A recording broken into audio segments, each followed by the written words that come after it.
Umayya তুই শর্ত যা, কিসের তোর সর্দার?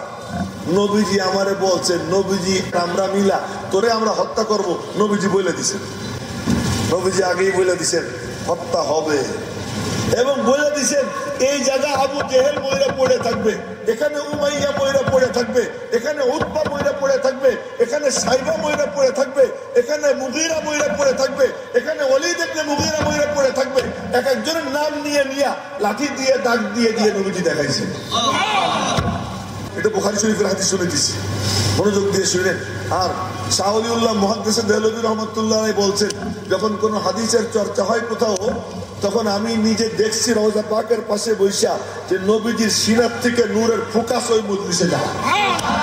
অর্থাৎ সাদ ইবনে মুআয রাদিয়াল্লাহু তাআলা আনহু, ওনার মক্কার বন্ধু ছিলেন উমাইয়া, ছিল উমাইয়া। আর মদিনায় ওনার ওই উমাইয়ার বন্ধু ছিলেন হযরত সাদ ইবনে মুআয। উনি যখন মদিনায় যাইতেন সাদ ইবনে মুআযের বাড়িতে থাকতেন, আর সাদ ইবনে মুআয মক্কায় গেলে উমাইয়ার বাড়িতে থাকতো। শুনেন মনোযোগ দিয়া। একবার হযরত সাদ ইবনে মুআয রাদিয়াল্লাহু তাআলা আনহু মক্কায় গেছেন, গিয়ে উমাইয়ার বাড়িতে অবস্থান নিয়ে বলতেছেন, উমাইয়া একটা নির্জন সময় দেখো, আমি একটু আল্লাহর ঘরে তওয়াফ করব। একটা নির্জন সময় দেখো, আল্লাহর ঘরে তওয়াফ করব। তো সাদ ইবনে মুআযকে নিয়ে উমাইয়া দুপুর বেলায় বের হয়েছে। যখন দুপুর বেলায় বের হয়েছে, আর যেখানে বাঘের ভয় সেখানে রাত পোহায়, আবু জেহেলের সঙ্গে দেখা। আবু জেহেল বলে, এ আবু সফওয়ান, উমাইয়ার উপনাম আবু সফওয়ান, মাম্মা আকা একে সাদ এক নামে পরিচিত। মক্কা শরীফ থেকে মদিনা শরীফ 450 কিলোমিটার, 455 কিলোমিটার আমি গাড়িতে ঘুরছি। এই এত দূরের ব্যক্তি কিন্তু এক নামে পরিচিত, এ সাদ। কালা আরাকা তাতুহু বিমাক্কাতা আমিনান ওয়া কাদ আওয়াইতুমুস সুবাতা ওয়া জাআমতুম আন্নাকুম তানসুরুনহুম ওয়া তুঈনুনহুম। আমি দেখতেছি না যে তুমি খুব নিরাপদে এখানে ঘুরে বেড়াইতেছো, অথচ তুমি ধর্মান্তরিতদেরকে আশ্রয় দিছো। তোমরা যদি আবু সফওয়ান না থাকতো, উমাইয়া না থাকতো, তো তোমারে আমি সাইজ করে দিতাম। বলতেছি আল্লাহ, তোর মদিনার পাশ দিয়ে যাওয়ার রাস্তা আমি বন্ধ করে দেব। আল্লাহু আকবার কয় না?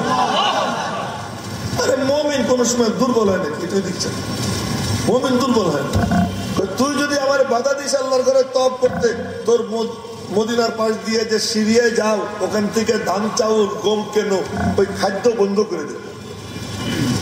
এখন উমাইয়া কয় কি, এই মক্কার সর্দার, কথা আসতে কম, তুই চুপ কর, তোর সর্দার রাখ, তোর সর্দার বলতেছে দানা আনকা ইয়া উমাইয়া। বুখারী শরীফের হাদিসের ভাষা, দানা আনকা ইয়া উমাইয়া, হে উমাইয়া তুই শর্ত যা, কিসের তোর সর্দার? নবীজি আমারে বলছেন, নবীজি আমি এবং নবীজি আর আমরা মিলা তোরে বদরে হত্যা করবো।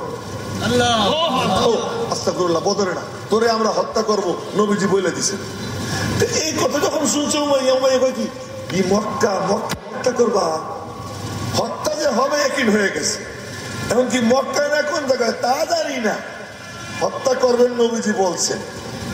নবীজি আগেই বলে দিছেন হত্যা হবে, এবং বলে দিছেন এই জায়গা আবু জেহেল মইরা পড়ে থাকবে, এখানে উমাইয়া মইরা পড়ে থাকবে, এখানে উতবা মইরা পড়ে থাকবে, এখানে সাইবা মইরা পড়ে থাকবে, এখানে মুগীরা মইরা পড়ে থাকবে, এখানে ওলীদ ইবনে মুগীরা মইরা পড়ে থাকবে। এক একজনের নাম নিয়ে নিয়ে লাঠি দিয়ে দাগ দিয়ে দিয়ে নবীজি দেখাইছেন।